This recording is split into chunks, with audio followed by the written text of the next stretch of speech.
إن الحمد لله نحمده ونستعينه ونستغفره ونعوذ بالله من شرور أنفسنا ومن سيئات أعمالنا من يهده الله فلا مضل له ومن يضلله فلا هادي له وأشهد أن لا إله إلا الله وحده لا شريك له وأشهد أن محمدا عبده ورسوله أما بعد فإن خير الحديث كتاب الله وخير الهدي هدي محمد صلى الله عليه وسلم وشر الأمور محدثاتها وكل محدثة بدعة وكل بدعة ضلالة وكل ضلالة في النار.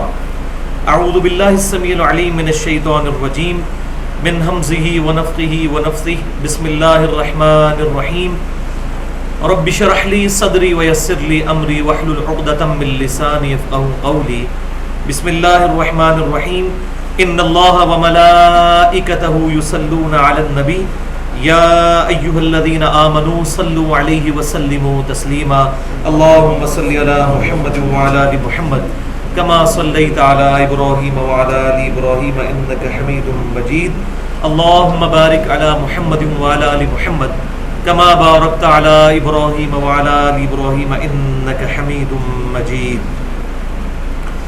آج انشاءاللہ تعالیٰ سورۃ الانعام کی آیت نمبر 65 سے شروع کریں گے، اور یہ آیت بھی قرآن پاک میں چند اہم ترین مقامات میں سے ہے جہاں پر اللہ تبارک و تعالیٰ نے اپنی ایک مبارک سنت کا ذکر کیا ہے، اپنے ایک طریقے کا.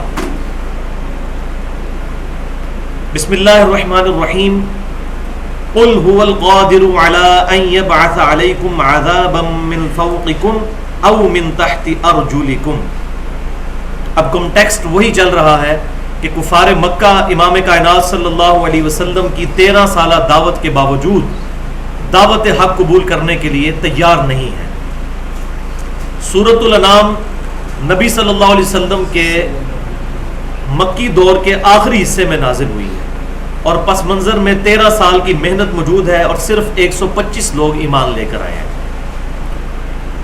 تو اللہ تبارک و تعالیٰ اپنے محبوب صلی اللہ علیہ وسلم کو تسلی دیتے ہوئے اور ان کافروں کو ڈراتے ہوئے ارشاد فرماتا ہے، اے محبوب صلی اللہ علیہ وسلم فرما دیجئے، قل هو القادر على ان يبعث عليكم عذابا من فوقكم، کہ اللہ تعالیٰ اس بات پر قادر ہے کہ تم پر اوپر سے کوئی عذاب بھیج دے، یعنی اس نافرمانی کے سبب کہ تم اس دعوت قرآن کو قبول نہیں کر رہے. او من تحت ارجلکم، یا تمہارے پاؤں کے نیچے سے تم پر عذاب آ جائے. او یلبسکم شیعا ویذیق بعضکم بأس بعض، یا ایک اور صورت تم پر عذاب مقرر کرنے کی یہ ہے کہ اللہ تعالیٰ تمہیں خلط ملط کر دے اور تمہیں مختلف گروہوں میں بانٹ دے تاکہ ایک دوسرے کی شدت کا مزہ چکھا دے، یعنی آپس میں گروہوں میں بانٹ دے اور تم آپس میں ہی لڑتے پھرتے رہو.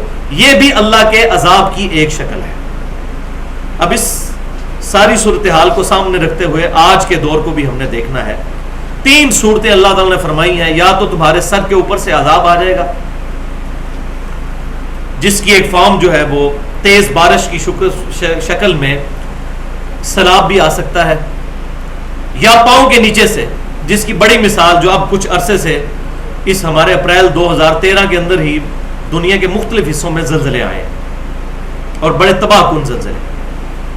اور تیسرا اللہ تعالیٰ فرماتا ہے کہ ہمارا عذاب اس طرح بھی آ سکتا ہے، او یلبسکم شیعا ویذیق بعضکم بأس بعض، کہ تمہیں گروہوں میں بانٹ دیں اور پھر سب گروہوں کو آپس میں لڑوا بھڑوا کر ایک دوسرے کی شدت کا مزہ چکھا دیں.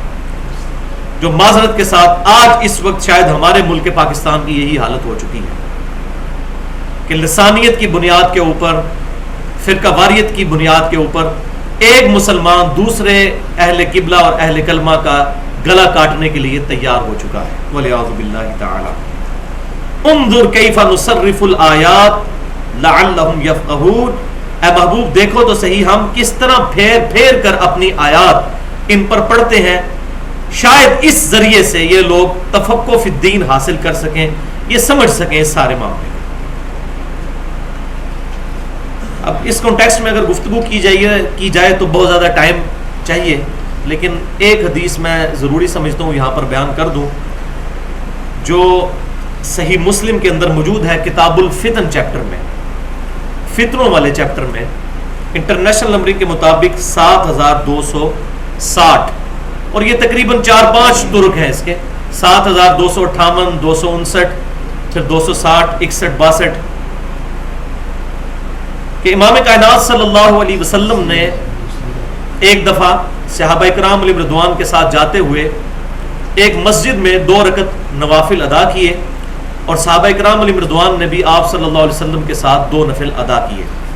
اس کے بعد صحابہ کرام کہتے ہیں ہم تو مسجد سے باہر آ گئے، لیکن آپ صلی اللہ علیہ وسلم طویل دیر تک اس مسجد کے اندر رہے، اور وہ بنی معاویہ کی مسجد تھی۔ کافی دیر کے بعد آپ صلی اللہ علیہ وسلم باہر تشریف لائے اور فرمایا کہ جانتے ہو کہ میں جو اتنی دیر بعد باہر نکلا اس کی وجہ کیا تھی؟ پھر آپ صلی اللہ علیہ وسلم نے خود ہی ارشاد فرمایا کہ میں نے اپنے رب سے 3 دعائیں کی، 2 دعائیں میرے رب نے قبول کر لیں، اور تیسری دعا کرنے سے مجھے منع کر دیا۔ یہ محبت کا انداز ہے۔ ایک یہ بھی ہو سکتا تھا کہ تیسری دعا قبول نہیں کی، یہ الفاظ نہیں ہے، فرمایا کہ تیسری دعا کرنے سے اللہ نے مجھے منع کر دیا، یعنی یہ دعا تو آپ مجھ سے مت کیجئے، یہ تو قبول ہونی نہیں ہے۔ وہ 3 دعائیں کیا تھیں؟ صحیح مسلم 7260 کتاب الفتن چیپٹر، کہ اے اللہ میری امت قحط سالی اور بھوک اور افلاس کے ذریعے کبھی بھی ہلاک نہ ہو، یعنی ایسا قحط ان پر نہ آئے کہ پوری کی پوری امت غرق ہو جائے بھوک اور افلاس کی وجہ سے۔ اب اس وقت میں جب کہ مسلمانوں پر یہ حالت تھی کہ بخاری اور مسلم کے الفاظ ہیں کہ اما عائشہ کہتی ہیں کہ آپ صلی اللہ علیہ وسلم کی وفات تک ہماری حالت یہ تھی کہ محمد اور آل محمد صلی اللہ علیہ وآلہ وسلم کے گھر میں بعض اوقات 1 مہینے، بعض اوقات 2 مہینے، بعض اوقات 3 ماہ تک چولہا نہیں جلتا تھا، اور ہم 2 کالی چیزوں پر، نمبر 1 کھجور اور دوسرا پانی پر گزارا کیا کرتے تھے۔ یہ زہد کی کیفیت تھی آپ صلی اللہ علیہ وسلم کے مبارک گھر کی۔ ظاہر غربت تھی مسلمانوں پر۔ اس زمانے میں کوئی بات سوچ سکتا تھا کہ آپ صلی اللہ علیہ وآلہ وسلم یہ جو دعا فرما رہے ہیں کہ میری امت قحط اور افلاس کے ذریعے ہلاک نہ ہو، تو اللہ تعالیٰ اس کو قبول اس درجے میں فرمائے گا کہ دنیا کی تمام دولتیں مسلمانوں کے قبضے میں آ جائیں گی تقریباً 6-7 سال کے اندر۔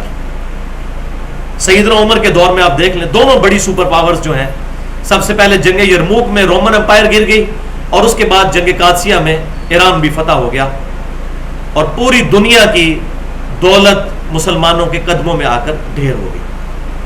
تو یہ دعا اللہ تعالیٰ نے قبول فرما لی، اور ایسی قبول کی کہ بخاری اور مسلم کے الفاظ ہیں آپ صلی اللہ علیہ وسلم نے اپنی وفات سے 1 مہینے پہلے غزوہ احد کے شہداء پر نماز پڑھی، اور وہاں پر پھر آپ نے خطبہ دیا، جو بخاری میں بھی موجود ہے اور مسلم میں بھی موجود ہے۔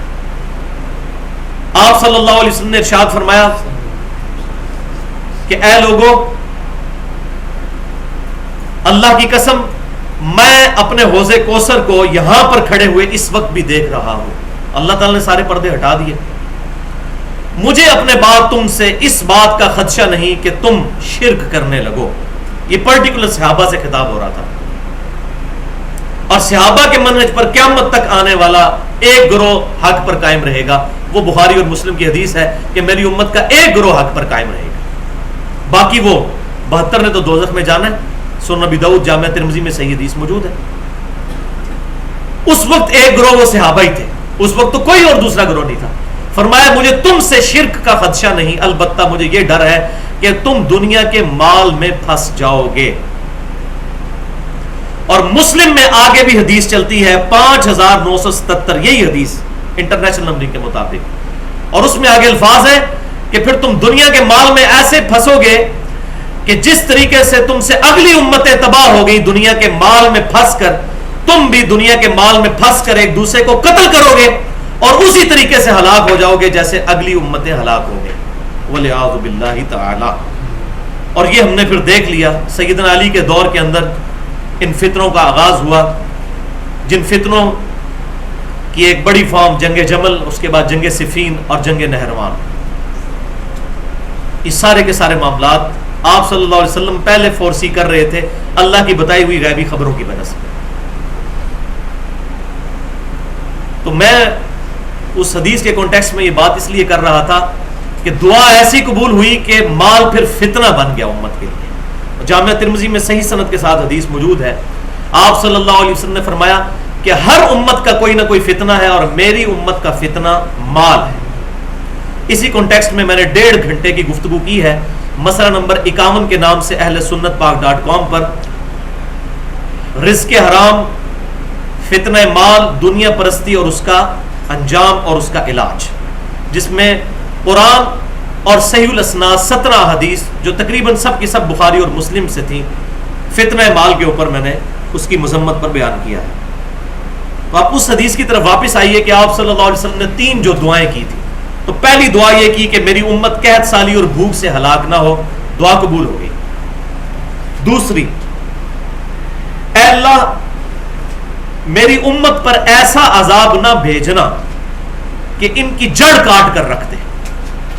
چھوٹے موٹے تو عذاب آئیں گے امت پہ، میں نے پچھلی دفعہ بھی بتایا تھا یہ بالکل جھوٹ ہے کہ اس امت میں عذاب کوئی نہیں آنا. عذاب آئیں گے لیکن کوئی ایسا عذاب نہیں آئے گا کہ پوری امت ہی ختم ہو جائے اس عذاب کی وجہ سے. جس طرح کہ قوم نوح ہلاک ہوئی، موسیٰ علیہ السلام کے دشمن ہلاک ہوئے، قوم لوط برباد ہوگی سوائے لوط علیہ السلام کے 2 بیٹیوں کے، اس طریقے کا کوئی عذاب اس امت میں نہیں آئے گا. تو یہ دوسری دعا بھی آپ صلی اللہ علیہ وسلم کی قبول کر لی گئی. پھر آپ صلی اللہ علیہ وسلم فرماتے ہیں تیسری دعا جب میں نے کی تو مجھے منع کر دیا گیا. صحیح مسلم 7260 نمبر حدیث کتاب الفتن چیپٹر میں. اور کاش وہ تیسری دعا بھی قبول ہو جاتی. اور وہ دعا کیا تھی؟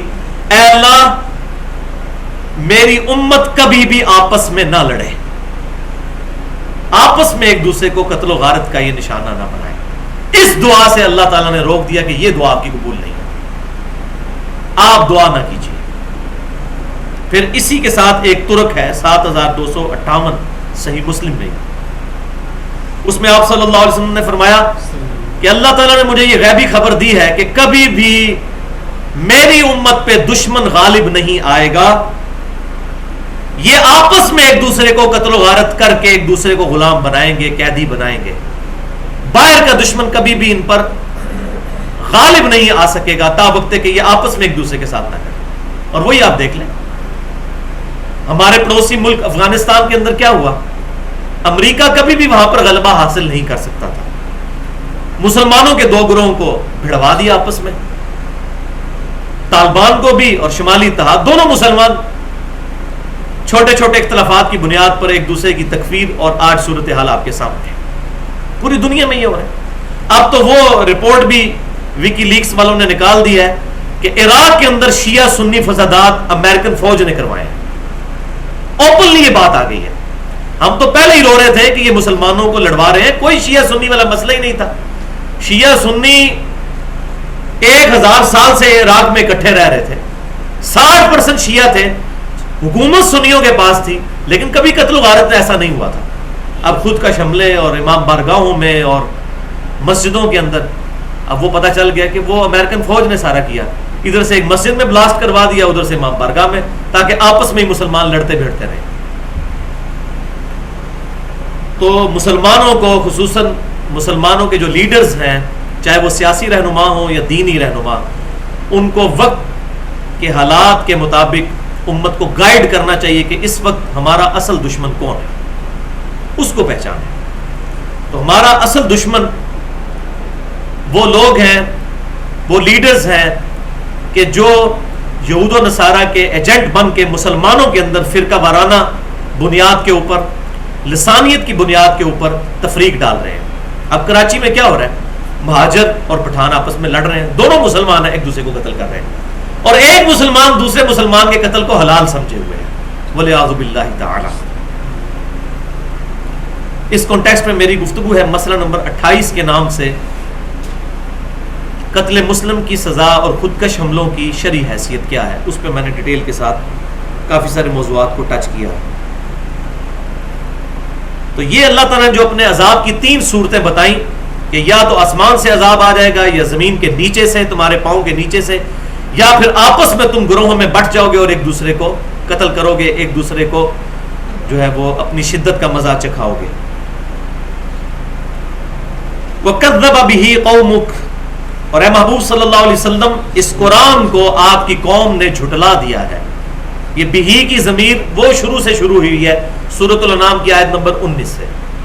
وَأُوحِيَ إِلَيَّ هَذَا الْقُرْآنُ لِأُنذِرَكُم بِهِ وَمَن بَلَغَ، اے محبوب آپ فرما دیجئے صلی اللہ علیہ وآلہ وسلم یہ قرآن مجھے اس لیے وحی کیا گیا تاکہ بہی اس کے ذریعے میں تمہیں بھی ڈر سناؤں اور جس تک یہ دعوت پہنچ جائے وہ بھی اس کتاب پر عمل کرے اور اسی کے ذریعے ڈر سنائے.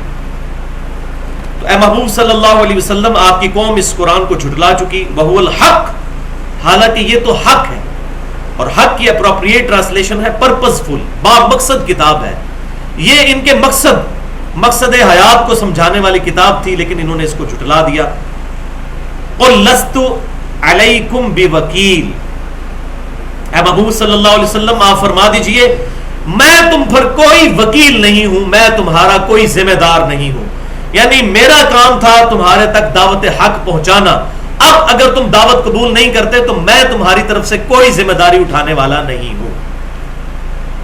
لِكُلِّ نَبَإٍ مُسْتَقَرٍ، بے شک ہر خبر کے پورے ہونے کا ایک وقت ہے. وَسَوْفَ تَعْلَمُونَ، اور ان قریب تم بھی جان لو گے.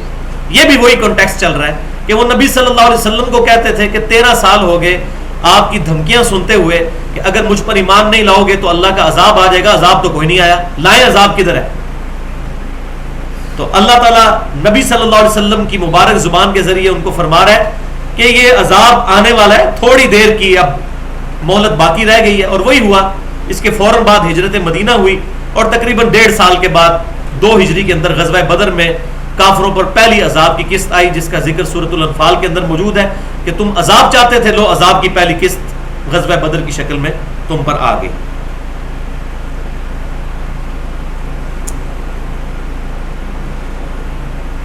وَإِذَا رَأَيْتَ الَّذِينَ يَخُوضُونَ فِي آيَاتِنَا فَأَعْرِضْ عَنْهُمْ حَتَّى يَخُوضُوا فِي حَدِيثٍ غَيْرِهِ،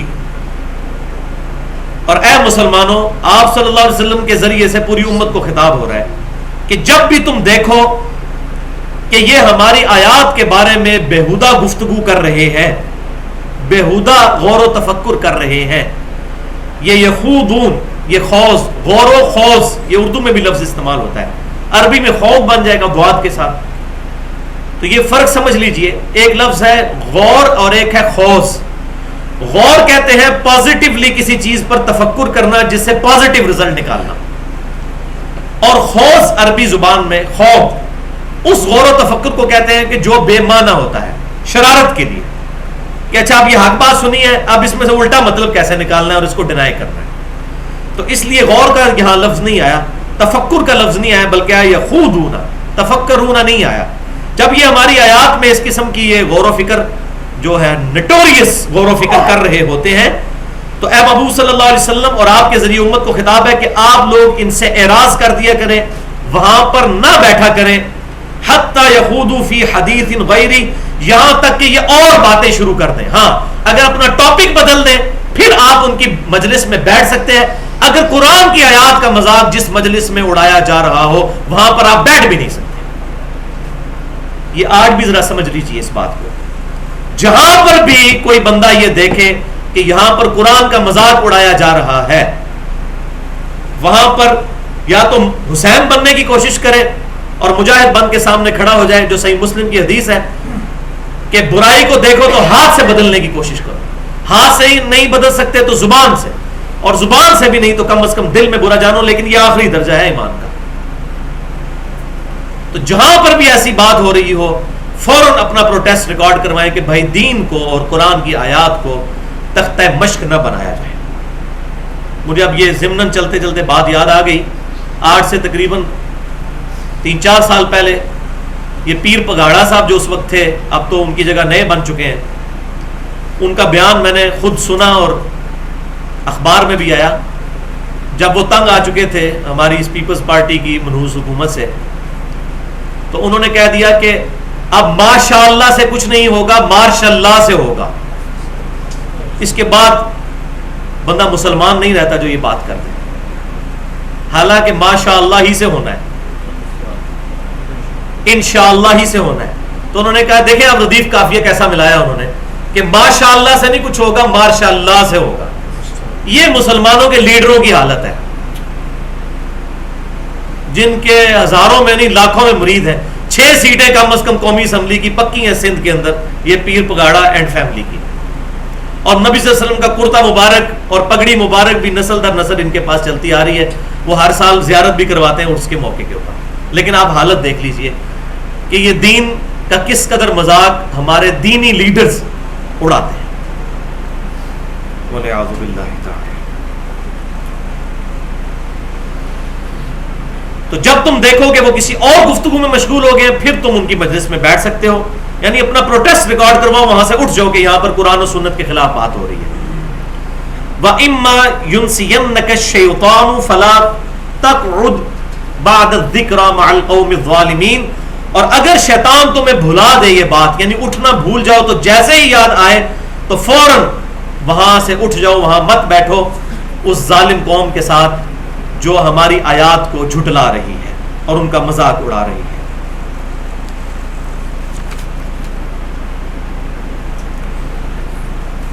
وَمَا عَلَى الَّذِينَ يَتَّقُونَ مِنْ حِسَابِهِمْ مِنْ شَيْءٍ وَلَكِنْ ذِكْرَى لَعَلَّهُمْ يَتَّقُونَ. اور نہیں ہے ان پر جنہوں نے تقوی اختیار کیا ان کافروں کے حساب سے کچھ بھی بوجھ. ان کا کام ہے کافروں تک دعوت پہنچانا. اگر کافر دعوت قبول نہیں کر رہے تو اہل ایمان پر اللہ کا عذاب نہیں آئے گا. وَلَكِنْ ذِكْرَى لَعَلَّهُمْ يَتَّقُونَ. یہ قرآن تو نہیں مگر ایک نصیحت تاکہ یہ لوگ نصیحت حاصل کر سکیں، تقوی حاصل کر سکیں، اللہ تعالیٰ کے عذاب سے قیامت والے دن بچ سکیں. تو یہاں پر وہ باریک بات بھی آ گئی کہ اگر کسی مسلمان نے دعوت حق دے دی ہے، اس کے بعد اگر کوئی دعوت قبول نہیں کرتا تو مسلمانوں پر اس کا بوجھ نہیں پڑے گا. لیکن شرط ہے امر بالمعروف و نہی عن المنکر، یہ کرنا ضروری ہے، اس کے کیے بغیر چارہ نہیں ہے. اس پہ ہی میری وہ 1 گھنٹے کی گفتگو ہے، مسئلہ نمبر 48 کے نام سے فکر حسین تحریک خلافت کی روح ہے. اس میں نے امر بالمعروف و نہی عن المنکر کے حوالے سے مسلمانوں کا کیا سٹانس ہونا چاہیے اور اس میں ایک مسلمان کی کیا ذمہ داری ہے اس کو ڈیٹیل کے ساتھ بیان کیا. بہرحال اگر ایک دفعہ آپ نے دعوت دے دی اس کے بعد کسی نے حق قبول نہیں کیا تو اللہ تعالیٰ کی بارگاہ میں آپ مجرم تصور نہیں کیے جائیں گے. لیکن اگر دعوت آپ نے نہیں دی، اور خصوصاً دینی طبقے والے لوگ یہ بات یاد رکھیں، جو پریکٹسنگ مسلمان ہیں ان کے لیے خصوصاً یہ بات بڑی اہمیت کی حامل ہے کہ آپ کسی ایسی مجلس میں مت بیٹھیں جہاں پر اسلام کے خلاف یا قرآن کے خلاف یا سنت کے خلاف کوئی بات ہو رہی ہو اعلانیہ. ہاں وہاں پر بیٹھیں اور پھر ان کی اصلاح کریں، پھر تو آپ ٹھیک ہیں، آپ تو فکر حسین پہ ہیں. اگر حسین نہیں بن سکتے تو وہاں سے اٹھ جائیں، کیونکہ اللہ کے حضور مجرم لکھے جائیں گے. یہاں پر وہ آخری درجے کا ایمان بتا دیا گیا کہ یہ تمہیں اجازت، تم وہاں سے اٹھ جائے کرو. اور ظاہر ہے یہ مکی دور تھا، اس کے بعد تو کسی کی جرت نہیں تھی کہ کوئی اسلام کے خلاف بات کر سکتا. ورنہ چاہے دینی مجلس ہو یا سیاسی مجلس ہو، جہاں پر بھی قرآن اور سنت کے خلاف بات دیکھیں فوراً ٹوک دیں کہ بھائی یہ بات آپ نے غلط کی، یہ قرآن کا مذاق آپ اڑا رہے ہیں، یہ سنت کا مذاق اڑا رہے ہیں. اور ہمارے اکثر یہ سیاسی لوگ ایون دینی اور مذہبی لوگ بھی کر جاتے ہیں، ان کو سمجھ نہیں آتی، وہ اپنی طرف سے جمعے کی تقریروں میں مزاح کر رہے ہوتے ہیں، لوگوں کو لائٹ موڈ میں لانے کی کوشش کر رہے ہوتے ہیں، لیکن قرآن و سنت کا مذاق اڑا دیتے ہیں. تو اس چیز میں بڑی احتیاط کی ضرورت ہے، بڑی احتیاط کی ضرورت ہے.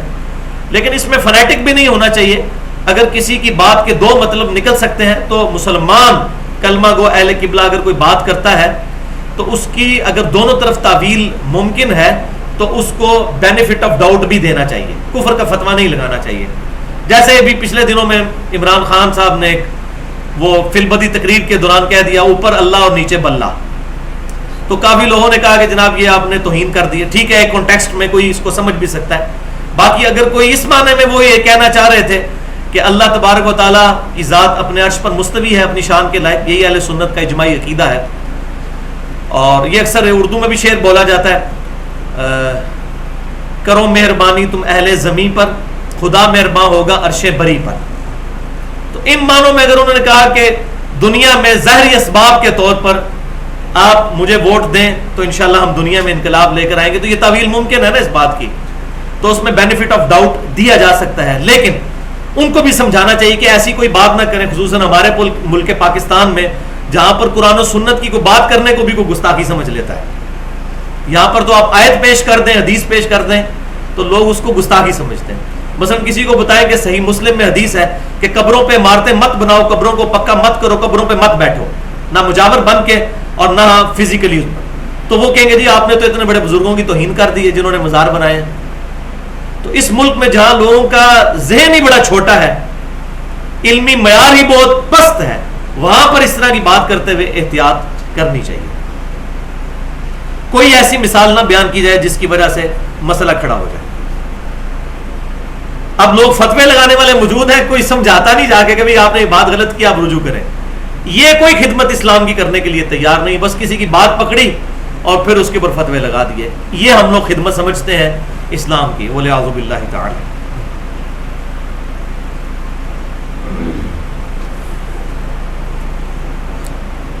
وَذَرِ الَّذِينَ اتَّخَذُوا دِينَهُمْ لَعِبًا وَلَهْوًا وَغَرَّتْهُمُ الْحَيَاةُ الدُّنْيَا.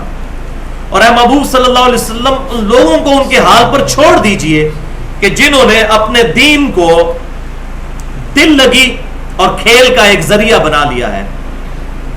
لیکن یہ کانٹیکسٹ ہو رہا ہے بات جو ساری کی ساری دعوت و تبلیغ کرنے کے بعد. اب جب یہ بات پتہ چل جائے کہ یہ لوگ حق بات قبول کرنے والے نہیں، پھر ان کے ساتھ الجھنے کی بجائے یہ ایٹیچیوڈ اڈاپٹ کیا جائے. ان لوگوں کو چھوڑ دیجئے جنہوں نے جان بوجھ کر دین کو کھیل اور دل لگی بنا لیا ہے. وَغَرَّتْهُمُ الْحَيَاةُ الدُّنْيَا، اور انہیں دنیا کی زندگی نے دھوکے میں ڈال دیا ہے. اور واقعی دین سے دور کرنے والی سب سے بڑی چیز دنیا کی زندگی میں بے جا محبت اور اس میں ڈوب جانا ہے. وَذَكِّرْ بِهِ، اور نصیحت آپ کیجئے بِهِ، اس کے ذریعے. پھر وہی بِهِ، یہ پوری صورت میں بِهِ اسی قرآن کے ذریعے آپ نصیحت کرتے چلے جائیے، دعوت کرتے چلے جائیے. ان تبصر نفس بما کسبت، تاکہ کوئی جان اپنے اعمال کی وجہ سے ہلاک نہ ہو جائے. یعنی جو اعمال ہیں ان کے وہ تو برائی کی طرف، دوزخ کی طرف لے کے جانے والے ہیں. آپ ان کو دعوت دیتے رہیں، شاید یہ لوگ پلٹ آئیں اور اپنے برے اعمال کی وجہ سے دوزخ میں نہ پہنچ جائیں. لیس لہا من دون اللہ ولی ولا شفیع، نہیں ہے اللہ کے سوا نہ تو کوئی حقیقی دوست اور نہ ہی کوئی شفاعت کرنے والا. حقیقی دوستی اور حقیقی شفاعت اللہ کی ہے. ہاں اللہ کے ریفرنس سے ہو، پھر پیغمبر بھی دوست ہیں، صحابہ اکرام بھی دوست ہیں، مومنین بھی مومنین کے دوست ہیں. اور قیامت والے دن آپ صلی اللہ علیہ وسلم کے مبارک ہاتھوں پہ شفاعت کا دروازہ بھی شفاعت بالاذن، اللہ کے اذن سے کھلے گا. اور انشاءاللہ جب یہ شفاعت کا دروازہ کھلے گا، بخاری اور مسلم میں حدیث ہے، اس کے بعد صحیح مسلم میں یہ حدیث بھی ہے کہ جب ایک دفعہ شفاعت کا دروازہ کھل جائے گا، پھر فرشتے بھی اور کامل الایمان مومنین بھی دوسرے مسلمانوں کی شفاعت کریں گے.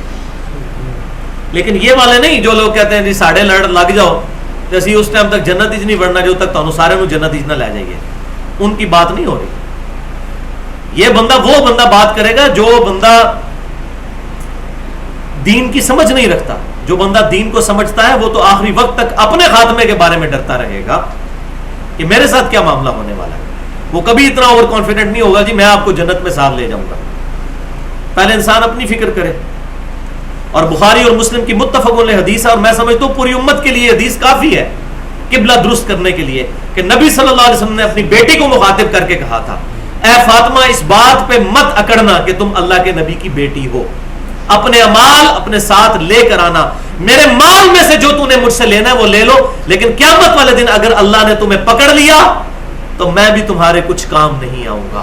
والعیاذ باللہ تعالی. یہ ان کے بارے میں ہے جن کے بارے میں بخاری اور مسلم کی متفق علیہ حدیث ہے کہ وہ جنتی عورتوں کی سردار ہے ڈیفینیٹلی. لیکن آپ صلی اللہ علیہ وسلم نے ان کے ذریعے پوری امت کو یہ میسج دیا کہ کوئی بعد میں نسبتوں کی بنیاد کے اوپر یہ گمراہی نہ امت کے اندر پھیلا دے کہ کوئی بندہ فلاں کے ساتھ لگ جائے تو اس کو جنت میں لے جائے گا. آپ صلی اللہ علیہ وسلم نے اپنے گھر سے اس کی بنیاد رکھی اور سیدہ فاطمہ کے بارے میں فرما دیا. باقی تو آپ چھوڑ دینا جی کوئی کس کھاتے میں ہے.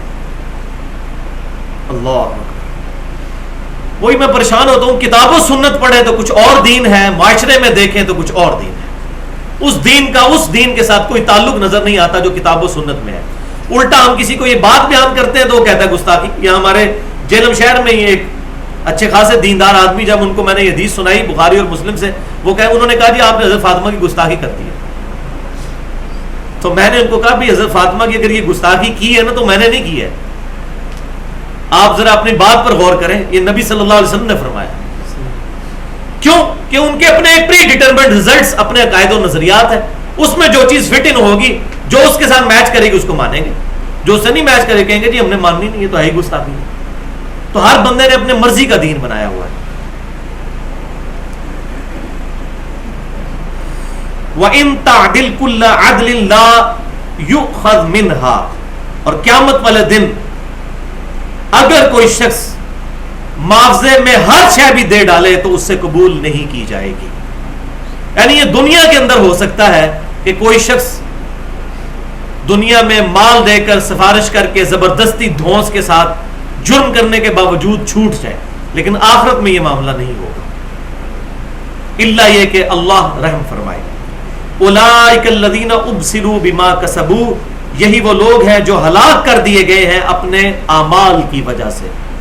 اب یہاں پر وہ فلسفہ بھی کلیئر ہو گیا کہ اللہ تعالیٰ نے ان کو دوزخ تک نہیں پہنچایا, انہوں نے جان بوجھ کر کفر اڈاپٹ کیا اور برے اعمال اختیار کیے, اس کی وجہ سے یہ ہلاک ہو چکے ہیں. لہم شراب من حمیم, ان کے لیے ہے پینے کو کھولتا ہوا پانی. وعذاب علیم بما کانوا یکفرون, اور دردناک عذاب ہے اس چیز کے سبب جو دنیا میں وہ انکار کیا کرتے تھے. یکفرون کا اکثر معنی اصطلاحی کر دیا جاتا ہے کہ کفر کیا کرتے تھے. تو کفر بھی سمجھ لیجئے دو طرح کا ہوتا ہے. ایک ہے کفر اعتقادی, جیسے جیوز اور کرسچنز نے کیا یا بت پرستوں نے کیا کہ اعتقاد میں انہوں نے کفر کر دیا.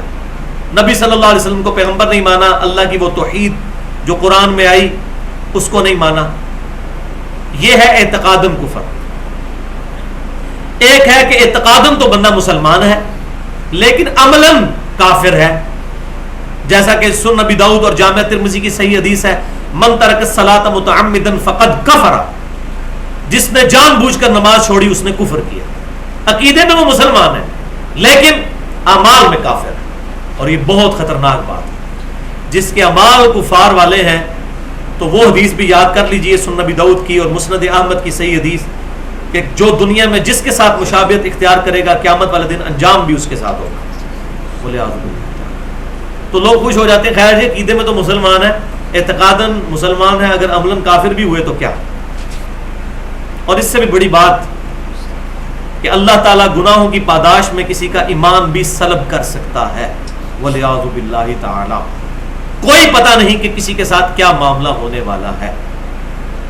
اور اسی پر میں نے وہ گفتگو کی ہے جو بڑی ڈینجرس گفتگو ہے, بڑے مشکل سے ہی لوگوں کو ہضم ہوتی ہے. مسئلہ نمبر 34 کے نام سے منافقت کی تعریف, منافق کی نشانیاں, اس کا انجام اور علاج.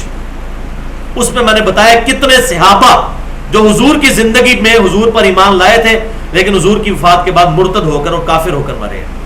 کتنے صحابہ, سینکڑوں میں نہیں ہزاروں میں. اسی لیے حضور نے فرمایا تھا علیکم بسنتی وسنت الخلفاء الراشدین المہدیین, تم پر میری سنت اور میرے خلفائے راشدین کی سنت لازم ہے. سنن ابی داؤد, جامع ترمذی اور ابن ماجہ میں حدیث ہے, اور یہ حدیث کے الفاظ پورے کچھ اس طرح ہیں کہ میری وفات کے بعد تم عنقریب بہت اختلافات دیکھو گے, اس وقت میری سنت اور میرے خلفائے راشدین کی سنت کو لازم پکڑ لینا.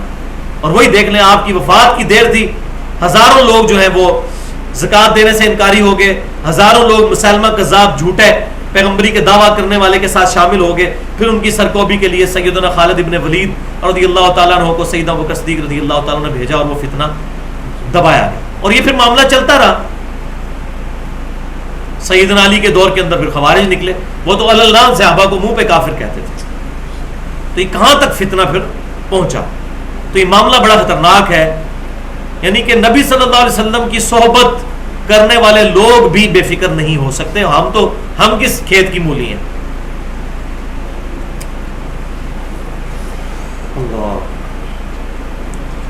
قل اندعو من دون اللہ ما لا ينفعنا ولا يضرنا, اے محبوب صلی اللہ علیہ وسلم آپ ان سے پوچھئے کیا میں اللہ کو چھوڑ کر ان لوگوں سے دعا کرنا شروع کر دوں، ان کو پکارنا شروع کر دوں کہ جو نہ تو ہمیں نفع دے سکتے ہیں اور نہ نقصان دے سکتے ہیں؟ یعنی مجھے بھی یہ مشورہ دیتے ہو تم. اب یہاں دیکھیں لفظ کیا استعمال ہوا، اندعو، کہ ہم دعا میں پکاریں. تو یہ میں بار بار جو رونا روتا ہوں کہ ایاک نعبد و ایاک نستعین، عبادت بھی صرف اللہ کی، اور عبادت کی اعلیٰ ترین شکل و ایاک نستعین، دعا صرف اللہ ہی سے. اور یہ وہ چیز ہے جس میں امت میں اس وقت بہت بڑے پیمانے میں شرک آ چکا ہے انجانے. ویسے آپ کسی بھی اہل قبلہ مسلمان کلمہ گو، خواہ وہ اہل سنت سے تعلق رکھتا ہو، اہل سنت کہلوانے والے تینوں گروہ، بریلوی، دیوبندی یا سلفی، اہل حدیث یا اہل تشیع میں سے، میرا یہ چیلنج ہے کہ آپ کسی بھی عام مسلمان اہل قبلہ اہل کلمہ سے اگر پوچھیں کہ اللہ کے علاوہ کسی سے دعا کی جا سکتی ہے، وہ کہے گا جی توبہ استغفار، اللہ کے علاوہ تو کسی سے دعا نہیں کی جا سکتی. لیکن وہی لوگ یا علی مدد کہتے ہوں گے، وہی لوگ یا شیخ عبد القادر جیلانی شیئا للہ کہتے ہوں گے، بری بری سرکار بری، کھوٹی قسمت کر دے ہری، یا معین الدین چشتی پار لگا دے کشتی، یہ ساری باتیں کرتے ہوں گے. آپ ان سے اگر پوچھیں اللہ کے علاوہ کسی سے دعا ہو سکتی، ہو کہتے ہیں جی دعا تو اللہ کو ہی ہوتی ہے جی. تو ان کو بتائیں کہ بھائی یہ جو آپ باتیں کر رہے ہیں یہ بھی تو دعا ہے. غائب میں مدد کے لیے کسی ہستی کو پکارنا جو سامنے موجود نہیں ہے، اور اس کے بارے میں یہ بلیو کرنا کہ وہ میری مشکل کو حل کر سکتی ہے، یہ دعا کی ایک فارم ہے. ابھی بھائی میرے سامنے بیٹھے ہیں، میں ان کو کہتا ہوں بھائی مجھے پانی پلا دیں، یہ مجھے پانی پلاتے ہیں، تو یہ قرآن میں حکم ہے وَتَعَاوَنُوا عَلَى الْبِرِّ وَالتَّقْوَى وَلَا تَعَاوَنُوا عَلَى الْإِثْمِ وَالْعُدْوَانِ، نیکی اور پرہیزگاری کے کاموں میں ایک دوسرے کی مدد کرو اور برائی کے کاموں میں ایک دوسرے کی اور گناہ کے کاموں میں ایک دوسرے کی مدد نہ کرو. اب یہی بھائی بغداد شریف میں ہے اور وہاں قبر شریف میں دفن ہے، اور میں یہاں سے کہتا ہوں بھائی مجھے پانی پلا دیں. یہاں تک توحید تھی، قرآن و سنت کے مطابق تھا. یہی بھائی جب غائب میں چلے گئے، اب ان کو پکاروں گا نا، وہی بات وہی جملہ اور وہی شخص. یہ غائب میں پکارنا دراصل عبادت کی ایک شکل ہے اور وَإِيَّاكَ نَسْتَعِينُ کے خلاف. اسی لیے یہاں پر کیٹاگوریکل مینشن ہو رہا ہے قُلْ أَنَدْعُو مِن دُونِ اللَّهِ مَا لَا يَنْفَعُنَا وَلَا يَضُرُّنَا. اے محبوب صلی اللہ علیہ وسلم آپ فرما دیجئے کیا تم لوگ مجھے یہ مشورہ دیتے ہو کہ ہم لوگ بھی اللہ کو چھوڑ کر ان ہستیوں کو پکاریں جو نہ ہمارے نفع کی مالک ہیں اور نہ نقصان کی؟ اور اگر بالفرض ایسا ہو جائے وَنُرَدُّ عَلَىٰ أَعْقَابِنَا بَعْدَ إِذْ هَدَانَ اللَّهُ، تو پھر تو ہم الٹے قدم پھر جائیں گے اس کے بعد کہ اللہ نے ہمیں ہدایت دے دی. وَلِعَاذُ بِاللَّهِ تَعَالَىٰ.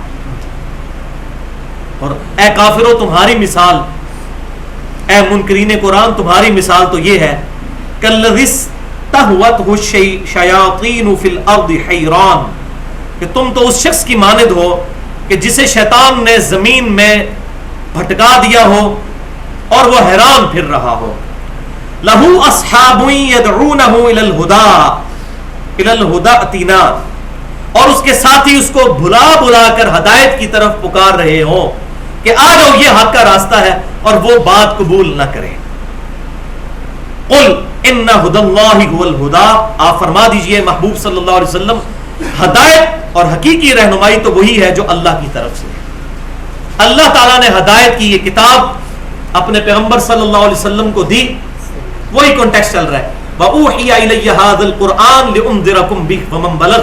اے محبوب صلی اللہ علیہ وسلم آپ فرما دیجئے قرآن مجھے اس لیے وحی کیا گیا اس کتاب کے ذریعے میں تمہیں بھی دعوت پہنچا دوں اور ہر اس شخص تک یہ دعوت پہنچ جائے تو وہ شخص بھی اس کتاب پر ایمان لائے اور اسی کے ذریعے دعوت و تبلیغ کا کام کرے.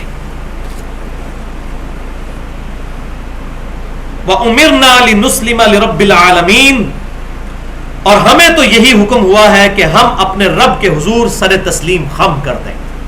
اور مسلم کی ڈیفینیشن بھی یہی ہے to acquire peace by submitting your will to اللہ.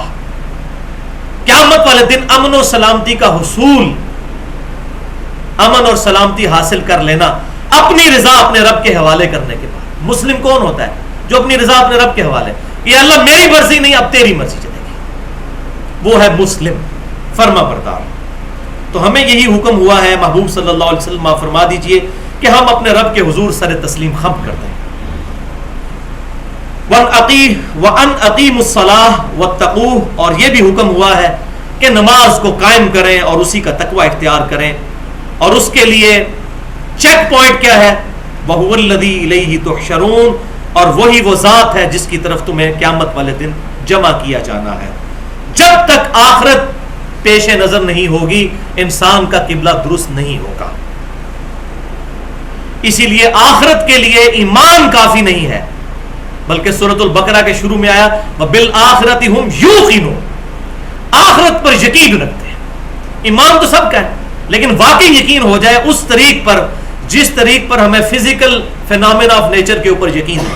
مثال کے طور پر اگر کسی شخص کو یہ کہا جائے کہ آپ بھائی موم بتی جلائیے اور 10 سیکنڈ کے لیے اس پہ یوں ہاتھ رکھ کر بتا دیجئے، 10 منٹ نہیں 10 سیکنڈ۔ اب ہمیں یہ فزیکل فینامنا آف نیچر کے بارے میں یقین ہے، یہ اتنا محکم قانون ہے اللہ تعالیٰ کا، یہ نہیں بدلے گا۔ مجھے یہ یقین ہے کہ میرا ہاتھ جل جائے گا، ہے نا یقین؟ بس اس طرح کا یقین اگر آخرت کے بارے میں آ جائے تو انسان پھر وہ کام نہیں کر سکتا جو اللہ اور اس کے محبوب صلی اللہ علیہ وسلم کی نافرمانی پر مشتمل ہو۔ آخرت پر ہی، اور آخرت کے بارے میں ہمارا کنسیپٹ بالکل ایسا، وہ جی جو کچھ بھی ہے محبوب، اے اللہ تیرے محبوب کی امت سے ہے، اے اللہ ہم حرام خور ہیں، اے اللہ ہم بے ایمان ہیں، ہم جھوٹے دعوے کرنے والے سیاسی لیڈر ہیں، ہم رزق حرام کمانے والے مذہبی رہنما ہیں، جو کچھ بھی ہے اللہ تیرے محبوب کی امت سے ہے، اسی طرح قبول کر لیں، ہم نے تو اپنے آپ کو صحیح نہیں کرنا، بس اس نسبت کی وجہ سے ہمیں معاف کر دیں۔ تو میں یہ کہتا ہوں اگر دنیا میں یہ مورل لاز ایکٹیو ہوتے، فوراً آسمان سے ایک چھتر پڑتا، ایک جوتی ہمارے سر میں پڑتی کہ اپنی ناپاک زبان سے ہمارے محبوب صلی اللہ علیہ وسلم کا نام مبارک نہ لو، کہ تم اپنے آپ کو بدلتے نہیں، نسبت اتنی اونچی اور کرتوت ایسے۔ اور اس کو ایک اور مثال سے بھی آپ سمجھیے، ایک ہزاروں کے بھرے مجمع میں ایک شخص اناؤنسمنٹ کرے کہ بھائی میں نے صرف ایک گولی چلانی ہے جس کو بھی لگ جائے، تو کیا ہزاروں کے مجمع میں بھاگ دوڑ نہیں بچے گی؟ یہ سارے یہ کہیں گے نہیں جی مجھے کون سی لگنی ہے، کسی اور کو ہی لگے گی، ایسے ہوگا؟ اور بخاری اور مسلم اٹھا کے دیکھیں، اللہ کے محبوب صلی اللہ علیہ وسلم فرماتے ہیں قیامت والے دن آدم علیہ السلام کو حکم ہوگا کہ اے آدم اٹھیے اور دوزخیوں اور جنتیوں کو الگ الگ کیجئے۔ آدم علیہ السلام عرض کریں گے اللہ کتنے جنتی اور کتنے دوزخی؟ تو حکم ہوگا ہر 1000 میں سے 999 دوزخی اور 1 جنتی۔ اور حضور فرماتے ہیں کہ وہ وقت ہوگا کہ بچے بھی غم کے مارے بوڑھے ہو جائیں گے۔ یہ بخاری اور مسلم ہے، کوئی تاریخی کتاب نہیں ہے۔ ہر 1000 میں سے 999 دوزخی اور 1 جنتی۔ یہ بھی نہیں ہے کہ 999 جنتی اور 1 دوزخی، اور یہاں ہم کہیں کہ بھائی ایک گولی لگے گی، کس کو بھی لگ جائے سارے بھاگیں گے کہیں مجھے نہ لگ جائے، اور وہاں تو ایک نہیں جنت میں جانا ہے، اور ہر بندے نے امید لگائی وہ ایک میں ہی ہوں، ہر 1000 میں سے 1 میں ہی ہوں، کیونکہ آخرت کا یقین نہیں ہے۔ Accountability of day of judgment کے بارے میں ہم اس طریقے سے محکم نہیں ہیں جیسا کہ ہمارا یقین ہونا چاہیے۔ وَلِعَوْذُ بِاللَّهِ تَعَالَى وَهُوَ الَّذِي خَلَقَ السَّمَاوَاتِ وَالْأَرْضَ بِالْحَقِّ، اور وہی ذات ہے جس نے آسمانوں اور زمین کو حق کے ساتھ پیدا کیا۔ حق کی اپروپریٹ ٹرانسلیشن ہے پرپزفل، با مقصد۔ ربنا ما خلقت هذا باطلا سبحانك فقنا عذاب النار، اے رب ہمارے تو نے یہ زمین و آسمان بغیر کسی پرپز اور مقصد کے پیدا نہیں کیے، تو مجھے بھی کسی مقصد کے تحت ہی پیدا کیا ہوگا۔ فقنا عذاب النار، پس ہمیں آخرت کے عذاب سے، آگ کے عذاب سے بچا لیجیے۔ آمین۔ تو اللہ تعالیٰ نے زمین و آسمان جو کچھ ہے یہ حق کے ساتھ پرپزفل بامقصد پیدا کیا۔ وَيَوْمَ يَقُولُ كُن فَيَكُونُ، اور قیامت کا دن پھر اس طرح قائم ہوگا کہ اللہ کی طرف سے بس حکم ہوگا کن فیکون، تو وہ قیامت قائم ہو جائے گی۔ قولہ الحق، اس کا فرمان سچا ہے۔ وَلَهُ الْمُلْكُ، اسی کے لیے ہے بادشاہی۔ یوم ينفخ فی الصور، پھر قیامت والے دن جب سور دوبارہ سے پھونکا جائے گا، ظاہر سب لوگ جمع کر لیے جائیں گے اللہ کے حضور۔ عالم الغیب والشہادہ، وہی ہے چھپی ہوئی باتوں کا جاننے والا بھی اور ظاہری باتوں کا بھی جاننے والا۔ وَهُوَ الْحَكِيمُ الْخَبِيرُ، اور وہی حکمت والا اور ہر چیز سے خبردار، ہر شے کو جاننے والا ہے۔ اب جناب قرآن پاک میں اور اہم ترین مقام شروع ہو رہا ہے. 15 منٹ ہمارے باقی رہ گئے درس کے, میں چاہ رہا ہوں کہ اس کو مکمل کر لیں. سیدنا ابراہیم علیہ السلام کا تذکرہ. اور ابراہیم علیہ السلام اللہ تعالیٰ کے لاڈلے ترین پیغمبروں میں سے ایک ہے. اولو العزم پیغمبر 5 ہیں, اور ان کی بھی پھر مرتبے کے اعتبار سے, فضیلت کے اعتبار سے سٹیجز ہیں. سب سے بڑھ کر مقام کلی طور پر امام کائنات سید الاولین والآخرین شفیع المذنبین رحمت للعالمین سیدنا و مولانا امام اعظم محمد رسول اللہ صلی اللہ علیہ وآلہ وسلم کو حاصل ہے. اس کے بعد سیدنا ابراہیم خلیل اللہ علیہ السلام, اس کے بعد سیدنا نوح علیہ السلام, اس کے بعد سیدنا موسیٰ علیہ السلام, اور اس کے بعد سیدنا عیسیٰ علیہ السلام. یہ اولو العزم پیغمبر 5 ہیں جن کا ذکر سورہ الشورى کے اندر پارہ نمبر 25 میں ایک ترتیب کے ساتھ موجود ہے. اور ابراہیم علیہ السلام کو تو اس امت کے ساتھ خاص نسبت ہے, اور اس امت کو ان کے ساتھ نسبت ہے جو سورۃ الحج کی آخری آیت میں ہے, ملت ابیکم ابراہیم هو سماکم المسلمین من قبل وفی ھذا. پیروی کرو اپنے باپ ابراہیم علیہ السلام کی ملت کی, جنہوں نے اس قرآن کے نزول سے بہت پہلے تمہارا نام مسلمان فرما بردار رکھ دیا تھا, اور اس قرآن میں بھی اللہ نے تمہارا نام مسلم رکھا ہے, اس کو انڈورس کرتے ہیں. ہمارا نام بریلوی, دیوبندی, اہل حدیث, اہل تشیع نہیں ہے, مسلم. اور یہ قرآن کا وہ واحد مقام ہے جس کی تعویل ہی ممکن نہیں ہے. ہوا سماکم المسلمین, تمہارا اسم مسلمان ہے. باقی جگہ کہتے ہیں نہیں مسلمان آیا ہے وہ لغت کے معنوں میں فرما بردار, یہاں اصطلاح لفظ آیا کہ اللہ نے تمہارا نام مسلم رکھا ہے. الحمدللہ. باقی وہ جو فکر کے طور پر کسی زمانے میں اہل سنت کی فکر یا اصحاب الحدیث کی فکر, وہ فکر کے طور پر تھا. کسی محدث نے کسی کتاب میں یہ باب نہیں باندھا کہ اس کی بنیاد پہ مسلمانوں میں فرقے بنا کے اور مسجدوں کے باہر لکھ لیا جائے کہ یہ بریلوی, دیوبندی, اہل حدیث یا شیعہ کی مسجدیں, مسجدیں اللہ کی. اور الحمدللہ میں حرمین شریفین جاتا ہوں تو مجھے بڑی جتنی دفعہ حاضری ہوئی اس چیز کی خوشی ہوئی کہ ایک ہی صف میں سب لوگ کھڑے ہیں. کوئی ہاتھ چھوڑ کے نماز پڑھ رہا ہے تو کسی نے ناف کے نیچے باندھے ہیں, کسی نے ناف کے اوپر. باقی ہمارا جو اختلاف ہے علمی دلائل کے ساتھ وہ اپنی جگہ, لیکن وہاں سب لوگ ایک امام کے پیچھے نماز پڑھ رہے ہوتے ہیں. ہاں چند بدبخت جن کو مولوی پٹی پڑھا دیں مولاد آباد, اوورال ساری دنیا کے مسلمان ایک امام کے پیچھے نماز پڑھتے ہیں. کیا ہم اپنی مسجدوں کے باہر یہ سٹیٹمنٹ نہیں لکھوا سکتے؟ یہ میں نے ایک ڈاکٹر اسرار صاحب رحمۃ اللہ علیہ, اللہ تعالیٰ ان کی غلطیاں معاف کرے, ان کو نیک کاموں کا اجر دے, ان کی ایک مسجد تنظیم اسلامی والوں کی میں نے گلزار قائد میں دیکھی, بہت بڑی مسجد. اس مسجد کے باہر میں نے وہ جملہ لکھا ہوا دیکھا اور مجھے بڑی خوشی ہوئی. اور میرا مشورہ یہ ہے کہ ساری دنیا کے مسلمان یہ کام کریں کہ اپنی مسجد کے باہر یہ آیت ضرور لکھیں, وَاعْتَصِمُوا بِحَبْلِ اللَّهِ جَمِيعًا وَلَا تَفَرَّقُوا. یہ کافروں کے بارے میں آیت نہیں ہے, مسلمانوں کے بارے میں. کہ مسلمانوں سب کے سب مل کر اس اللہ کی رسی یعنی قرآن, جو غدیر خم کی حدیث یہاں پہ ہم نے لکھی ہے, یہ قرآن اللہ کی رسی ہے. قرآن کو مضبوطی سے تھامیں اور آپس میں فرقوں میں مت بٹو. یہ آیت لکھ کے انہوں نے نیچے بہت پیاری سٹیٹمنٹ لکھی ہے کہ اس مسجد میں حرمین شریفین کی طرح تمام مکاتب فکر کے مسلمانوں کو نماز اپنے اپنے طریقے کے مطابق پڑھنے کی عام اجازت ہے.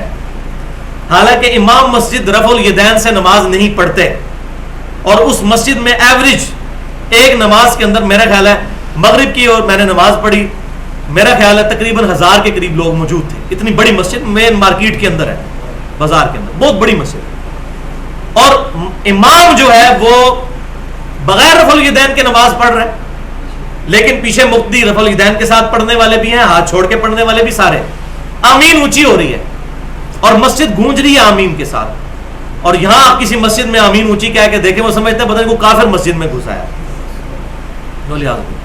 بہت کم لوگ ہیں جن کو میں نے اتنا ٹالریٹ کرتے ہوئے دیکھا, یا تنظیم اسلامی کے لوگ ہیں یا یہ ہمارے جماعت اسلامی والے لوگ ہیں. میں بھی ان کی مسجد میں کبھی کبھار نماز پڑھنے کے لیے چلا جاتا ہوں تو وہ ٹالریٹ کرتے ہیں. ادروائز تو ہمارے مکاتب فکر کے اندر بالکل ٹالریشن نہیں رہی لوگوں کے اندر کہ کسی دوسرے مسلمان کو برداشت کریں, اور یہ بہت بڑا ظلم ہے. تو ابراہیم علیہ السلام ہمارے باپ, انہوں نے ہمارا نام مسلم رکھ دیا. اللہ فرماتا ہے تمہاری پیدائش سے بہت پہلے, اور اللہ نے بھی اس کتاب میں انڈورس کیا ہے تمہارا نام مسلم. اب ان کا ذکر آ رہا ہے, وَإِذْ قَالَ إِبْرَاهِيمُ لِأَبِيهِ, اور وہ وقت یاد کرو جب ابراہیم علیہ السلام نے اپنے باپ سے کہا, آزر, جن کا نام آزر تھا. ابھی جو اس وقت ٹیمپرڈ فارم میں تورات موجود ہے اس کو اگر آپ پڑھیں تو وہاں پر ابراہیم علیہ السلام کے باپ کا نام تارخ لکھا ہوا ہے. وہ چچا کے طور پہ بھی اس کو پریزنٹ کرتے ہیں. اب یہ اختلاف انشاءاللہ کبھی موقع ملا تو میں بیان کروں گا. اس وقت امت کے اندر یہ بہت بڑے پیمانے پر اختلاف پایا جاتا ہے کہ ابراہیم علیہ السلام کے کیا والد کافر تھے یا ان کے چچا, کیونکہ لفظ آیا ہے ابی کا, باپ, اور باپ عربی زبان کے اندر چچا کے لیے بھی بولا جاتا ہے اور والد کے لیے بھی, لیکن والد کا لفظ صرف والد کے لیے, جس کا انسان بگوٹن سن ہوتا ہے اس کے لیے بولا جاتا ہے. تو دونوں طرف دلائل موجود ہیں, آج محل نہیں میں اس کو بیان کروں. بعض لوگ اس کو کہتے ہیں اس سے مراد چچا ہے کیونکہ باپ کا آیا, کیونکہ سورۃ البقرہ کی آیت نمبر 133 میں یعقوب علیہ السلام نے جب اپنے بیٹوں کو نصیحت کی کہ میرے بعد تم کس کی عبادت کرو گے, تو انہوں نے پھر اس جواب میں کہا, حالانکہ اولاد تو اسحاق علیہ السلام کی تھی, لیکن انہوں نے کہا کہ ہم آپ کے بعد آپ کے باپ آبائک ابراہیم و اسماعیل و اسحاق, آپ کے باپ ابراہیم, اسماعیل اور اسحاق کی عبادت کریں گے, ان کے رب کی عبادت کریں گے جو کہ ایک ہی رب ہے, سب کا ایک ہی الہ ہے. تو وہاں پر یعقوب علیہ السلام کے بیٹوں نے اسماعیل علیہ السلام کو بھی اپنا باپ کہا, حالانکہ اسماعیل ان کے چچا تھے, کیونکہ وہ تو بیٹے تھے حضرت اسحاق کے, یعقوب علیہ السلام, اور اسحاق علیہ السلام جو ہیں وہ حضرت اسماعیل کے چھوٹے بھائی ہیں. تو ابی کا لفظ قرآن میں چچا کے لیے بھی بولا گیا ہے. یہاں پر میں ضمناً وہ بات کر دوں جو صحیح مسلم میں حدیث ہے کہ نبی صلی اللہ علیہ وسلم نے ایک صحابی سے کہا تھا کہ تیرا باپ اور میرا باپ دوزخ میں ہے. تو انہی آیات کی بنیاد پر امت میں چند علماء کا موقف یہی ہے کہ یہاں حضور نے والد کے لیے نہیں کہا بلکہ باپ کے لیے, اور آپ نے اصل میں کنایا کیا ہے چچا ابو طالب کے لیے کہ ابو طالب بھی دوزخ میں, اور وہ تو بخاری مسلم میں موجود ہے کہ ان پر کلمہ پیش کیا گیا, انہوں نے اسلام قبول نہیں کیا, بلکہ خود احمد رضا بریلوی صاحب نے رد الرافضہ کتاب میں لکھا جو شخص ابو طالب کا ایمان ثابت کرے وہ اہل سنت سے خارج ہے, جبکہ بخاری اور مسلم کی کتنی احادیث اس پر گواہ ہیں کہ وہ ایمان نہیں لے کر آئے. اور انہوں نے بھی صحیح مسلم کی اس حدیث کی تعویل کی کہ تیرا باپ اور میرا باپ دوزخ میں ہے, مراد میرا چچا. اور صحیح مسلم میں ایک اور حدیث بھی ہے زکات والے چیپٹر میں کہ سیدنا عمر سے حضور صلی اللہ علیہ وسلم نے فرمایا تھا, اے عمر تجھے نہیں پتا کہ چچا باپ کی مثل ہوتا ہے. عباس ابن عبد المطلب کا کوئی مسئلہ ہوا تھا تو حضور نے اس وقت کہا تھا کہ میرے باپ کی مثل ہے. تو دونوں طرف بات جاتی ہے. بہرحال کسی پہ گستاخی کا فتویٰ نہیں لگانا چاہیے, دونوں طرف دلائل موجود ہیں, علمی دلائل کے ساتھ ایک دوسرے کی بات کا رد کیا جا سکتا ہے. ابراہیم علیہ السلام نے اپنے باپ آزر سے کہا اتتخذوا اصناما آلہہ, کیا تم نے بتوں کو اپنا الہ بنا رکھا ہے, انی اراک وقومک فی ضلال مبین, اے میرے باپ میں دیکھتا ہوں کہ تو اور تیری قوم سب کے سب گمراہ ہو چکے ہیں. اب یہاں پر درس عبرت ان لوگوں کے لیے بھی ہے جو لوگ یہ کہتے ہیں کہ جی کسی کی غلطی کو ڈائریکٹلی پوائنٹ آؤٹ نہیں کرنا چاہیے. اب ابراہیم علیہ السلام بالکل کلیئر کٹ کہہ رہے ہیں کہ مجھے یہ لگ رہا ہے, یہ بڑا اچھا انداز ہے کہ میرے پوائنٹ آف ویو کے مطابق آپ لوگ جس ٹریک پر ہو, آپ اور آپ کے باؤ اجداد اور آپ کی پوری قوم گمراہی میں ڈوب چکی ہے. یہ جملہ بولنا کسی کو ماں بہن کی گالی نکالنے والی بات نہیں ہے, اگر کوئی جملہ یہ بول دیتا ہے. ابراہیم علیہ السلام کا طریقہ بھی یہی. یہ لوگ اکثر کہتے ہیں بڑی سخت بات کر دی, یہ گمراہ کہہ دیا, یہ کر دیا. تو اس میں پوائنٹ آف ویو یہ ہونا چاہیے کہ بھائی کتاب و سنت کے دلائل پہ مجھے تو یہی لگتا ہے کہ آپ اور آپ کا یہ پورے کا پورا سیٹ اپ گمراہی پر مبنی ہے. حق بات کرنی چاہیے. وَكَذَلِكَ نُرِي إِبْرَاهِيمَ مَلَكُوتَ السَّمَاوَاتِ وَالْأَرْضِ, اور اسی طرح ابراہیم علیہ السلام کو ہم نے زمین و آسمان کی سیر کروا دی تھی. اللہ تعالیٰ نے اپنی قدرت کی نشانیاں زمین و آسمان میں دکھا دی تھی. وَلِيَكُونَ مِنَ الْمُوقِنِينَ, تاکہ وہ کامل یقین کرنے والوں میں سے ہو جائیں. تو ابراہیم علیہ السلام کو اللہ تعالیٰ نے زمین و آسمان کی تمام جو بڑی بڑی اللہ کی نشانیاں وہ دکھائی تھی, اور ہمارے محبوب صلی اللہ علیہ وسلم کو بھی معراج کروائی, جس کا ذکر سورہ اسراء کے اندر, سورہ بنی اسرائیل میں بھی اور سورۃ النجم میں بھی آئے گا, اور بخاری مسلم میں درجنوں احادیث موجود ہیں. تو اللہ تعالیٰ نے یہ وجہ کیا بتائی, وَلِيَكُونَ مِنَ الْمُوقِنِينَ, تاکہ ابراہیم علیہ السلام پکا یقین کرنے والوں میں سے ہو جائیں. کیونکہ انبیاء کرام نے ایمان کی وہ بھٹی بننا ہوتا ہے کہ ان کے ذریعے دعوت توحید دنیا تک پہنچنی ہے تو ان کا یقین کامل ہوگا تو وہ اسی کانفیڈنس کے ساتھ لوگوں تک بات پہنچا سکیں گے.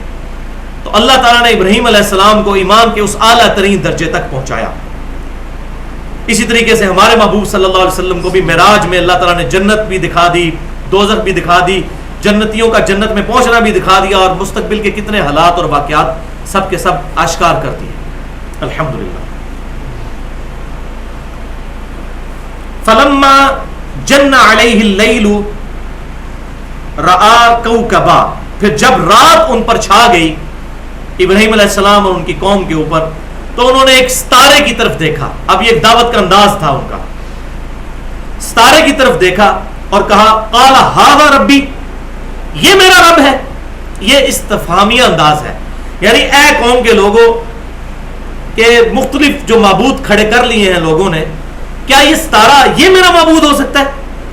فلما افل قال لئن لم فلما افل قال لا احب الافلین. جب وہ ستارہ ڈوب گیا, ظاہر ڈوبنا ہی تھا, جب صبح کا وقت ہونا ہے تو ستاروں نے تو غائب ہونا ہے, تو انہوں نے کہا کہ ڈوبنے والوں کو تو میں پسند نہیں کرتا, یہ میرا رب نہیں ہو سکتا جس کے اوپر زوال آ جائے.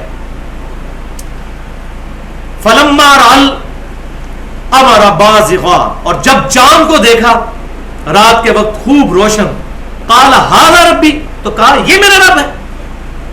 فلما افل قال لئن لم یہدنی ربی لأکونن من القوم الضالین.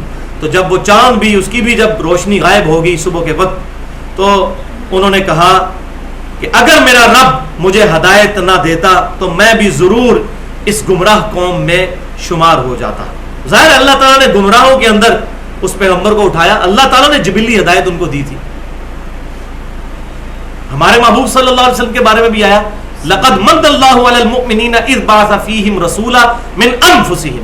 اللہ کا احسان ہے مومنین پر کہ انہی میں سے ایک رسول کو برپا کیا, انہی کے اندر سے, یتلو علیہم آیاتہ, جو ان پر اللہ کی آیات تلاوت کرتے ہیں, وَيُزَكِّيهِمْ, اور ان کا تزکیہ کرتے ہیں, وَيُعَلِّمُهُمُ الْكِتَابَ وَالْحِكْمَةَ, اور جب تزکیہ کر چکتے ہیں پھر کتاب و حکمت ان کو سکھاتے ہیں, وَإِن كَانُوا مِن قَبْلُ لَفِي ضَلَالٍ مُبِينٍ. اور اس سے پہلے یہ ساری قوم ہی گمراہی میں تھی, وہاں پر بھی گمراہی میں تھی. اللہ تعالیٰ نے وہاں پر آپ صلی اللہ علیہ وسلم کو مبعوث فرما کر ان کے ذریعے سے سب کو ہدایت دی. اور اس پر میں یہ جملہ بولتا ہوں کہ اس قرآن کے آنے سے پہلے وَإِن كَانُوا مِن قَبْلُ لَفِي ضَلَالٍ مُبِينٍ, صحابہ کرام کھلی گمراہی میں تھے, لیکن قرآن کے آنے کے بعد ہدایت پر آ گئے. لیکن ہم قرآن کے آنے کے بعد بھی کھلی گمراہی میں ہیں کہ ہم یہ کتاب نہیں پڑھتے. وَلِعَوْذُ بِاللَّهِ تَعَالَى. فلما رأى الشمس بازغا, پھر جب انہوں نے سورج کو خوب روشن دیکھا, قال ھذا ربی ھذا اکبر, تو انہوں نے کہا یہ تو سب سے زیادہ روشن, سب سے بڑا ہے, یہ پھر رب ہوا. اللہ اکبر. فلما افلت قال یا قومی انی بریء مما تشرکون, اور جب سورج بھی غروب ہو گیا تو انہوں نے کہا یہ بھی ختم, ود ریفرنس ٹو زمین. ظاہر سورج تو غروب نہیں ہوتا, بہرحال اس کی تمکنت کچھ گھنٹوں کے لیے رہتی ہے ایک جگہ پر, پھر وہاں سے شفٹ ہو جاتی ہے, جبکہ اللہ تعالیٰ کی رحمت تو ہر چیز کا احاطہ کیے ہوئے ہے اپنی شان کے لائق. تو انہوں نے کہا میری قوم میں بری ہوں مما تشرکون, جو ہستیاں تم اللہ کے مقابلے پر ٹھہراتے ہو شرک کرتے ہوئے, میں ان سب سے بری ہوں. اب یہ وہ مشہور آیت آ گئی ہے جو نماز کے اندر بھی نبی صلی اللہ علیہ وسلم سے صحیح سند کے ساتھ ثابت ہے کہ آپ صلی اللہ علیہ وسلم, صحیح مسلم میں بھی, اور سیدنا علی نے جو جامعہ ترمذی میں روایت ان کی آتی ہے کہ ثنا کے طور پر بھی یہ دعا پڑھی ہے, انی وجہت وجہی للذی فطر السماوات والارض, بے شک میں نے تو اپنا رخ پھیر لیا ہے اس ذات کی طرف جو کہ فطر السماوات والارض, پیدا کرنے والا ہے زمین و آسمان کا, اور ایسا پیدا کرنے والا کریشن ایکس نہیں لو. یہ فاطر وہ کہتے ہیں بغیر کسی ماڈل اور سیمپل کے کسی چیز کو بنا دینا. لکڑی سے آپ کرسی بنائیں گے تو یہ تخلیق ہے, آپ کو تخلیق کرنے والا کہا جائے گا, فاطر نہیں. فاطر وہ ہے جو عدم محض سے وجود میں لے آئے, کریشن ایکس نہیں لو, کوئی شے نہیں تھی بنا دی, یہ صرف اللہ ہے. باقی ہم سب کے سب تخلیق ہی کرتے ہیں, اللہ کی بنائی ہوئی چیزوں کو مختلف فارمز میں استعمال کرتے ہیں, لیکن کریشن ایکس نہیں لو صرف اللہ کی شان ہے. فطر السماوات والارض، آسمانوں اور زمین کو وہ عدم محض سے وجود میں بخشنے والا ہے. حنیفا وما انا من المشرکین، میں یکسو ہو کر اسی کی طرف حنیفہ ہوتا ہوں، یکسو اس کی طرف.